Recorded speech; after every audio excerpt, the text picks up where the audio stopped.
Hello everyone, welcome back to our channel How to Tutorials. In today's video, we're going to see how you can turn off your iPhone maybe too close settings. So let's dive right into it. So the first thing that you would have to do is go to your settings.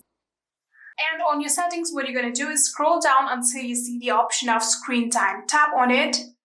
So after tapping on screen time, here you can see there is the option of screen distance under the limit usage. You can simply just tap on a screen distance. And in here, you can see screen distance is currently turned off on my phone. So if it is like a turn on just like this, here you can see screen distance is now turned on. You can simply just tap on this toggle button in order to turn off your screen distance just like this. And yeah, that is it. You are all set now. Your screen distance has now been turned off.